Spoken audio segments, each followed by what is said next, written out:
Hi hello friends, എല്ലാ കൂട്ടുകാർക്കും പുതിയൊരു റിവ്യൂയിലേക്ക് സ്വാഗതം. അങ്ങനെ കൃഷ്ണ ഓരോരോ കാര്യങ്ങൾ ആലോചിച്ചുകൊണ്ടിരിക്കുകയായിട്ട് രാധിക തലചുറ്റി വീണതും നമ്മുടെ കുഞ്ഞിനെ കണ്ണേട്ടൻ നോക്കണമെന്ന് പറഞ്ഞിട്ട് വാക്ക് കൊടുത്ത കാര്യങ്ങളൊക്കെ ആലോചിച്ചിട്ട് കൃഷ്ണ ഇങ്ങനെ ആലോചിച്ചുകൊണ്ടിരിക്കുകയാണ്. കാവ്യാണെങ്കിൽ ഓരോ കാര്യങ്ങൾ സംസാരിക്കുന്നുണ്ട്. കൃഷ്ണ അന്വേഷിക്കുന്നേ ഇല്ല. മോള് ബോൾ എടുക്കാൻ വേണ്ടി താഴത്തേക്ക് പോകുന്നു കൃഷ്ണ എന്നിങ്ങനെ പറയുന്നുണ്ട്. ആ സമയത്ത് കൃഷ്ണ അതൊന്നും കേൾക്കില്ല കേട്ടോ. കാവ്യയുടെ വിചാരം കൃഷ്ണ അതെല്ലാം കേട്ട് നിൽക്കുന്നതാണ് കേട്ടോ കാവ്യയുടെ വിചാരം. അതിനുശേഷം ബോൾ ഉരുണ്ട് നിലത്തേക്ക് ഇങ്ങനെ പോകുവാണ്. കാവ്യയുടെ വിചാരം എന്തൊക്കെ പറഞ്ഞാലും കൃഷ്ണ നോക്കും എന്ന് വിചാരിച്ചിട്ട് കാവ്യ അങ്ങനെ തന്നെ ഇരിക്കുക കേട്ടോ. കൃഷ്ണ മോള് ബോൾ എടുക്കാൻ വേണ്ടി നിലത്തേക്ക് പോകുന്നുണ്ട് കേട്ടോ എന്ന് കാവ്യ പറയുന്നുണ്ട്. മുത്താണെന്നുണ്ടെങ്കിൽ ബോൾ എടുക്കാൻ വേണ്ടി റോഡ് സൈഡിലേക്ക് അങ്ങോട്ട് പോകുവാണ്. ആ സമയത്ത് അവിടേക്ക് തിരക്കുള്ളൊരു വഴിയാട്ടോ. ലോറിയും അതുപോലെ തന്നെ വണ്ടികളൊക്കെ തിരക്ക് പിടിച്ച് പാഞ്ഞു വരുന്നൊരു സമയമാണ്. മുത്ത് അങ്ങോട്ട് വണ്ടി അതായത് ആ ബോൾ എടുക്കാൻ പോകുമ്പോഴേക്കും അയ്യോ മോള് ബോൾ എടുക്കാൻ പോകുന്നു, കൃഷ്ണ അപകടമാണ്, ഓടി വാന്ന് പറഞ്ഞ് വിളിക്കുന്നുണ്ട്. അപ്പോഴേക്കും ലോറി വരുന്നുണ്ട് കേട്ടോ. അത് മുത്തിനെ തട്ടിത്തെറിപ്പിക്കുന്ന രീതിയിലേക്കാണ് വരുന്നത്. മുത്ത ബോൾ എടുത്തിട്ട് കയ്യിൽ പിടിച്ചിട്ട് ഇങ്ങനെ നോക്കിക്കൊണ്ടിരിക്കുകയാണ്. ലോറി ഇടിച്ചില്ല എന്ന് പറഞ്ഞ് വരുമ്പോഴേക്കും നമ്മുടെ പെട്ടെന്ന് ഒരു പെണ്ണ് വന്നിട്ട് നമ്മുടെ മുത്തിനെ ഇങ്ങനെ എടുക്കുക കേട്ടോ. അത് കാണുമ്പോഴേക്കും കാവ്യക്ക് ഭയങ്കര സന്തോഷമാവാണ്. കാവ്യ അപ്പം തന്നെ കൃഷ്ണയുടെ അടുത്ത് പറയുന്നുണ്ട്, കൃഷ്ണ എന്ത് നോക്കിയിട്ടാണ് നടന്നുകൊണ്ടിരുന്നത്? ഞാൻ എത്ര പ്രാവശ്യം പറഞ്ഞു മോള് ബോൾ എടുക്കാൻ ഓടുന്നു എന്ന്. എവിടെയെങ്കിലും ആരെങ്കിലൊക്കെ എന്തെങ്കിലും ആലോചിച്ചിട്ടിരിക്കും, സ്വന്തം മോളുടെ കാര്യം നോക്കാതെ എന്നൊക്കെ പറഞ്ഞ് കുറ്റപ്പെടുത്തിക്കൊണ്ടിരിക്കുകയാണ്. പെട്ടെന്നാണ് ആ സ്ത്രീ ഇങ്ങനെ തിരിഞ്ഞു നോക്കുമ്പോൾ കാവ്യ അത്ഭുതപ്പെട്ട് പോവാണ്. ഇതാര് സുകന്യയോ? എടി നീയായിരുന്നോ? ഇതാര് കാവ്യയോ എന്ന് പറഞ്ഞിട്ട് ആ പെണ്ണും അങ്ങനെ പറയുന്നുണ്ട്. എടി എന്ന് പറഞ്ഞിട്ട് അവർ പരസ്പരം കെട്ടിപ്പിടിക്കുകയാണ്.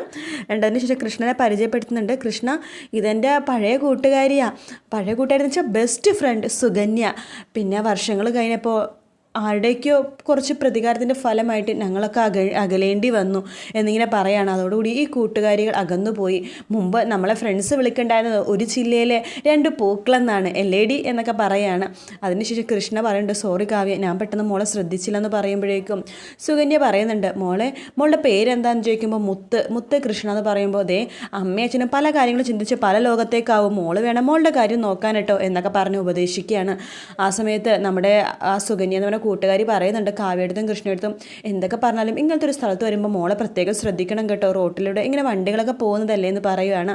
ശരിയടി, സോറി, ഞങ്ങൾ പെട്ടെന്ന് ശ്രദ്ധിച്ചില്ല എന്നിങ്ങനെ പറയുന്നുണ്ട്. അതിനുശേഷം കാവ്യ പറയുന്നുണ്ട്, നീ ഫ്രീ ആകുമ്പോൾ നീ ഒന്ന് പാലക്കലിലേക്ക് വാ എന്ന് പറയുമ്പോൾ ആ കൂട്ടുകാരി മനസ്സിൽ വിചാരിക്കുകയാണ്, എടി കുറേ വർഷങ്ങളായി നിന്നോടുള്ള പ്രതികാരം തീർക്കാൻ വേണ്ടി ഞാൻ കാത്തിരിക്കുന്നു ഇങ്ങനെ പറയാണ്. കാവ്യ പറയുന്നുണ്ട്, നീ എൻ്റെ മോളുടെ ജീവിതത്തിൽ ഇപ്പോൾ ദേവതനെ പോലെ വന്നില്ലായിരുന്നെങ്കിൽ എൻ്റെ മോളുടെ ജീവൻ ഇപ്പോൾ അപകടത്തിലായാനെ എന്ന് കാവ്യ പറയുവാണ്. ആ സമയത്ത് ആ കൂട്ടുകാരി മനസ്സിലിനെ വിചാരിക്കേണ്ടത്, ഞാൻ ദേവതയല്ലടി, പിശാച്ച് എന്നിങ്ങനെ മനസ്സിലിനെ വിചാരിക്കുക കേട്ടോ.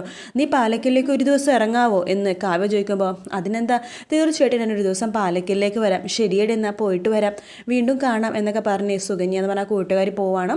കാവ്യ കൃഷ്ണടുത്ത് പറയേണ്ടത്, എൻ്റെ ബെസ്റ്റ് ഫ്രണ്ടായിരുന്നു, പിന്നെ ഞങ്ങൾ ശത്രുക്കളായി പോയേണ്ടി വന്നു എന്നൊക്കെ പറയുന്നുണ്ട്. എന്തായാലും അവൾ തന്നെ വരേണ്ടി വന്നല്ലോ എൻ്റെ കുഞ്ഞിനെ രക്ഷിക്കാനായിട്ട് എന്ന് പറയുവാണ്. അതിനുശേഷം കാവ്യ മുത്തിനെയും കൊണ്ടിട്ട് അങ്ങോട്ടേക്ക് പോകുക കേട്ടോ. കൃഷ്ണയും ഓരോരോ കാര്യങ്ങൾ ആലോചിച്ച് കൃഷ്ണയെ നിൽക്കുവാണ്. പിന്നെ കാണിക്കുന്ന ആ സുകന്യനെയാണ്. സുകന്യ കാറുമായിട്ട് പോകുവാണ്. കാറ് ഇങ്ങനെ വലിച്ച് തുറന്നതിന് ശേഷം പുറത്തേക്ക് ഇങ്ങനെ വരുന്നുണ്ട്. അപ്പോഴാണ് ആ ലോറി ഡ്രൈവർ അവിടെ സുകന്യനെയും കാത്ത് നിൽക്കുക കേട്ടോ. പിന്നെ കാണിക്കുന്നത് സുകന്യ മുത്തിനെ രക്ഷിക്കുന്ന ഭാഗമാണ്. അതൊക്കെ ശരിക്കും പറഞ്ഞാൽ പ്ലാനഡ് ആയിരുന്നു കേട്ടോ. ആ ലോറി ഡ്രൈവറിൻ്റെ അടുത്ത് കുറച്ച് പണം കൊടുക്കുന്നുണ്ട് ആ സുകന്യ. എന്നിട്ട് പറയുന്നുണ്ട്, പൊയ്ക്കോ എന്നിങ്ങനെ പറയുവാണ്. ലോറി ഡ്രൈവർ സന്തോഷത്തോടുകൂടി ആ പണം വാങ്ങിച്ച് അവിടെ നിന്ന് പോകുവാണ്. അതിനുശേഷം ആ സുകന്യ ഫോൺ വിളിക്കുന്നുണ്ട് വീട്ടിലേക്ക്. എന്നിട്ട് പറയുന്നുണ്ട്, എന്തായാലും ഞാൻ കാവ്യയിലേക്ക് തൊട്ടടുത്തിലേക്ക് എത്തിക്കഴിഞ്ഞു. അവളുടെ കുഞ്ഞിനെ രക്ഷിച്ച് ദേവതയായിട്ട് അവളുടെ മുമ്പിൽ ഞാൻ പ്രത്യക്ഷപ്പെട്ടു. ഇനി നോക്കിക്കോ, ഞാൻ അവളുടെ ലൈഫിൽ ഇടിച്ചു കയറും, അവളുടെ ലൈഫ് 4 കഷ്ണങ്ങളാക്കി വെട്ടിക്കളയും ഞാൻ എന്നൊക്കെ പറഞ്ഞിട്ട് ഫോണിൽ കൂടി പറഞ്ഞതിന് ശേഷം ഫോൺ വെക്കുക കേട്ടോ. പിന്നെ കാണിക്കുന്നത് കൃഷ്ണനെയാണ്. കൃഷ്ണ ഓരോരോ ആലോചിച്ച് വണ്ടി ഡ്രൈവ് ചെയ്തുകൊണ്ടിരിക്കുകയാണ്. കാവ്യം അതുപോലെ തന്നെ മുത്തും ഇങ്ങനെ വെറുതെ ബൊമ്മേനെ പോലെ ഇരിക്കുകയാണ്. പരസ്പരം സംസാരിക്കാനും ആരുമില്ല. അങ്ങനെ നിൽക്കുക കേട്ടോ. കാവ്യ പറയുന്നുണ്ട്, ഈ ശരിക്കും പറഞ്ഞാൽ മുത്തിൻ്റെ ഡിപ്രഷൻ മാറ്റാൻ വേണ്ടിയിട്ടാണ് ഈ ട്രിപ്പ് അറേഞ്ച് ചെയ്ത് തന്നെ. ഇപ്പോൾ കൃഷ്ണൻ്റെ ഡിപ്രഷൻ മാറ്റേണ്ട അവസ്ഥ വന്നല്ലോ, എന്താ കൃഷ്ണ ഇങ്ങനെ? രാധികയുടെ കാര്യം ആലോചിച്ചിട്ട് എനിക്കും വിഷമമുണ്ട് എന്ന് വെച്ചിട്ട് മോളായിട്ടൊരു ട്രിപ്പ് പോകുമ്പോൾ ഇങ്ങനെയൊക്കെയാണോ കാണിക്കേണ്ടത് എന്ന് ചോദിക്കുമ്പോൾ കൃഷ്ണ പറയുന്നുണ്ട്, എന്താ കാവ്യ എന്താ പറഞ്ഞെന്ന് ചോദിക്കുമ്പോൾ, അതല്ല, മോളുടെ ഒരു ട്രിപ്പിന് വന്നിട്ട് മോളുടെ കൂടെ ഡിപ്രഷൻ മാറ്റാൻ വന്നിട്ട് കൃഷ്ണ ഇങ്ങനെയൊക്കെ പെരുമാറാവോ എന്നൊക്കെ ചോദിക്കുക കേട്ടോ. ആ സമയത്ത് നമ്മുടെ മുത്ത് പറയുന്നുണ്ട്, എനിക്ക് മനസ്സിലായി അച്ഛൻ്റെ വിഷമം എന്താണെന്ന്, ആ മണിക്കുട്ടി വരാത്തതല്ലേ എന്ന് പറയുമ്പോൾ അല്ല മോളെ എന്നൊക്കെ പറയുകയാണ്. പെട്ടെന്ന് കൃഷ്ണയുടെ കാർ ഒരാളെ ഇടിക്കാൻ വേണ്ടി പോവാട്ടോ. അയാളപ്പം തന്നെ പറയണ്ടേ, എവിടെ നോക്കിയാടോ താൻ വണ്ടി ഓടിക്കണത് എന്ന് പറയുകയാണ്. സോറി ക്ഷമിക്കണമെന്ന് കൃഷ്ണ പറയുന്നുണ്ട്. കാവ്യ പറയുന്നുണ്ട്, കണ്ടില്ലേ ഇതന്നെ ഞാൻ പറഞ്ഞത് കൃഷ്ണ എടുത്ത്. കൃഷ്ണ മൈൻഡ് ഇവിടെയൊന്നും അല്ലെന്നുള്ള കാര്യം. കൃഷ്ണ ഇങ്ങനെയൊക്കെ ചെയ്യുമ്പോൾ എനിക്ക് പല കാര്യങ്ങളും മനസ്സിലേക്ക് ഓടി വരിക, തെറ്റിദ്ധരിച്ചു പോവുക ഞാൻ പല കാര്യങ്ങളും എന്ന് പറയുകയാണ്. അങ്ങനെ പറഞ്ഞുകൊണ്ടിരിക്കുക തന്നെ കൃഷ്ണ വീണ്ടും ഒരാളെ ഇടിക്കാൻ വേണ്ടി പോവാട്ടോ. പെട്ടെന്ന് ബ്രേക്ക് പിടിക്കുന്നുണ്ട്. അയാൾ അപ്പം തന്നെ നിലത്തേക്ക് വീഴാൻ ഒരു പ്രായമുള്ളൊരു മനുഷ്യനായിരുന്നു. അയാളെ കൈ അപ്പം തന്നെ പൊട്ടിച്ചോര വരുന്നുണ്ട് കേട്ടോ. കൃഷ്ണ അയ്യോ കൃഷ്ണ എന്താ ചെയ്തത് എന്ന് പറഞ്ഞിട്ട് കാവ്യ വണ്ടിയിൽ നിന്ന് ഇറങ്ങാൻ പോവാണ്. മുത്തും അയ്യോ അച്ഛ എന്നിങ്ങനെ പറയുന്നുണ്ട്. കൃഷ്ണ പെട്ടെന്ന് വണ്ടിയിൽ നിന്ന് ഇറങ്ങുന്നുണ്ട്. അപ്പോഴേക്കും അവിടെ ഒരുപാട് പേര് വട്ടം കൂടി നിൽക്കുക കേട്ടോ. എന്തെങ്കിലും പറ്റുമോ ചേട്ടാ, തലയ്ക്ക് എന്തെങ്കിലും പറ്റുമോ നോക്കുക എന്നൊക്കെ പറഞ്ഞ് തലയ്ക്ക് ഇങ്ങനെ നോക്കുവാണ്. ആ സമയത്ത് നമ്മുടെ കൃഷ്ണയും കാവ്യയും കൂടി വണ്ടിയിൽ നിന്ന് ഇറങ്ങുന്നുണ്ട്. കൃഷ്ണ ആകെ വിഷമിച്ച് ഇങ്ങനെ നിൽക്കുവാണ്. കൃഷ്ണ പറയുന്നുണ്ട്, വണ്ടി ഇടിച്ചിട്ടൊന്നുമില്ല, വണ്ടി ഇടിക്കാൻ പോയപ്പോൾ പേടിച്ച് വീണതാ എന്നിങ്ങനെ പറയുകയാണ്. അപ്പോഴേക്കും അവിടുത്തെ ആൾക്കാരൊക്കെ നോക്കട്ടെ എന്ന് പറഞ്ഞിട്ട്, എവിടെ നോക്കിയാടോ എന്നാലും വണ്ടി ഓടിക്കണേ, ഇല്ല ഞാൻ ഇടിച്ചിട്ടില്ല എന്ന് കൃഷ്ണ പറയുന്നുണ്ട്. കാവ്യം പറയുന്നുണ്ട്, അയ്യോ ക്ഷമിക്കണം, എൻ്റെ ഭർത്താവ് വണ്ടി ഇടിച്ചില്ല, ഈ അച്ഛൻ റോങ് സൈഡ് വന്നപ്പോൾ പേടിച്ചിട്ട് അറിയാണ്ട് വീണ് പോയതാന്ന് പറയുമ്പോൾ സാരമില്ല മോളെ എന്ന് അപ്പാപ്പൻ പറയുന്നുണ്ട്. പെട്ടെന്ന് തന്നെ കാവ്യ വേഗം കാറിൽ നിന്ന് കുറച്ച് പൈസ എടുക്കുവാണ്. എന്നിട്ട് ആ അപ്പാപ്പൻ്റെ കയ്യിലേക്ക് കൊടുക്കുവാണ്. ക്ഷമിക്കണം, ഒന്ന് ആശുപത്രിയിൽ പോയിട്ട് ഈ കയ്യിലെ മുറിവൊക്കെ ഒന്ന് കാണിക്കണം എന്നൊക്കെ പറഞ്ഞിട്ട് ക്ഷമിക്കണം എന്ന് പറയുമ്പോൾ സാരമില്ല മോളെ എന്ന് അപ്പാപ്പൻ പറയുന്നുണ്ട്.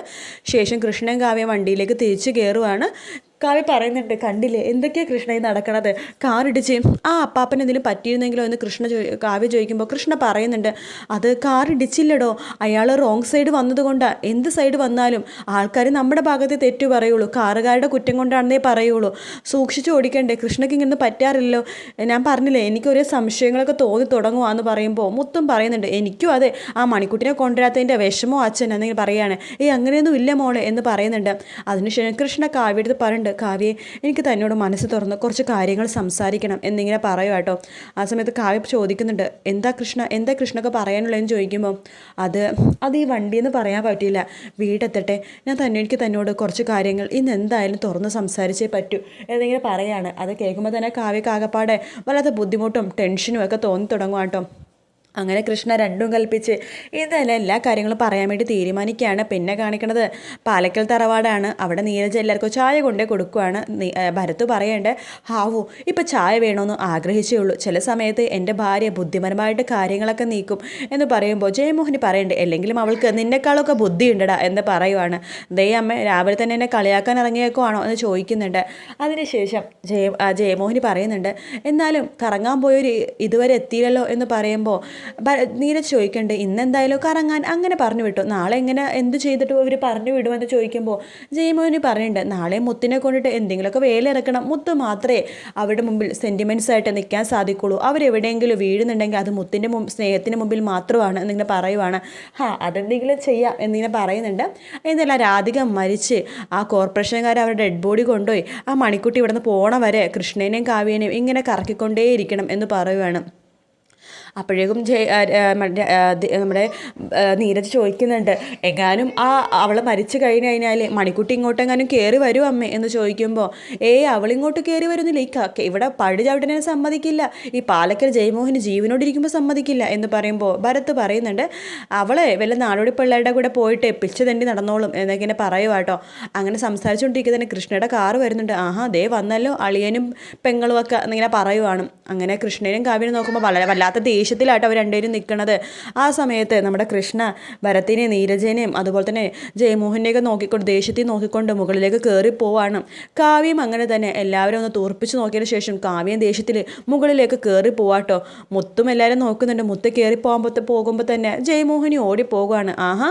മുത്തശ്ശിയുടെ പഞ്ചാര കെട്ടി വന്നോ, മുത്തശ്ശിക്ക് ഇത്ര നേരം മോളെ കാണാതായിട്ട് ഒരു സമാധാനം ഉണ്ടായില്ല, ഇവിടെ മോളില്ലാത്ത ഒരു വല്ലാത്ത കുറവ് തന്നെയായിരുന്നു എന്ന് മുത്തിനോട് പറയാണ്. ഭരത് പറയണ്ട, അതെ ഈ കാട്ടിൽ പുലിയില്ലാത്തൊരു കുറവുണ്ടല്ലോ മോളെ, ആ കുറവായിരുന്നു മോളില്ലാനിട്ട് എന്ന് ഭരത് പറയാണ്. അത് ശരിയാണ്, മാമനില്ലാതെ ആകുമ്പോൾ ഈ കാട്ടിൽ കുരങ്ങനില്ലാത്ത കുറവില്ലേ, അതുപോലെയാണ്. എടി നീ വന്ന് മാമൻ്റെ നെഞ്ചിൽ തന്നെ കാലുകൊണ്ട് ഇടിക്കാൻ തുടങ്ങിയോ എന്ന് പറയുക കേട്ടോ. ഇല്ല മാമന തമാശക്ക് പറഞ്ഞതാണ് എന്ന് മുത്ത് പറയുന്നുണ്ട്. അതിനുശേഷം ജയമോഹന് പറയുന്നുണ്ട് അവൾ പറഞ്ഞതിൽ ഒരു ഇതുമില്ല, അല്ലെങ്കിലും നീ അങ്ങനത്തെ സ്വഭാവവും പ്രവൃത്തികളൊക്കെ അല്ലേടാ കാണിക്കണത് എന്ന് ഭരത്തിനെ കളിയാക്കുവാണ് ജയമോഹിനി. എങ്ങനെ ഉണ്ടായിരുന്നു മോളെ ട്രിപ്പ് എന്ന് ജയമോഹൻ ചോദിക്കുമ്പോൾ അടിപൊളിയായിരുന്നു മുത്തശ്ശി, മോൾക്ക് ആവശ്യമുള്ള സാധനങ്ങളൊക്കെ അച്ഛനും അമ്മയും വാങ്ങിച്ചു തന്നോ എന്ന് ചോദിക്കുമ്പോൾ അതൊക്കെ വാങ്ങിച്ചു തന്നു. അമ്മ സന്തോഷത്തിലായിരുന്നു? സന്തോഷത്തിലായിരുന്നു. അച്ഛനും സന്തോഷത്തിലായിരുന്നു. മോൾക്ക് ഒരുപാട് സന്തോഷമായോ എന്ന് ചോദിക്കുമ്പോൾ എനിക്ക് ഒരുപാട് സന്തോഷമായി. അതിനുശേഷം നമ്മുടെ മുത്തു പറയേണ്ട അത് ഇന്ന് വരുന്ന വഴിക്കില്ലേ അച്ഛൻ്റെ വണ്ടി ഒരാളെ ഇടിച്ചിട്ടു മുത്തശ്ശി. ഇടിച്ചിട്ടോ? അതെങ്ങനെ എന്ന് മുത്തശ്ശി നമ്മുടെ മുത്തിനോട് ഇങ്ങനെ ചോദിക്കുവാട്ടോ.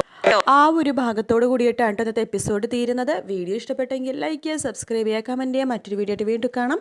Take care, bye bye.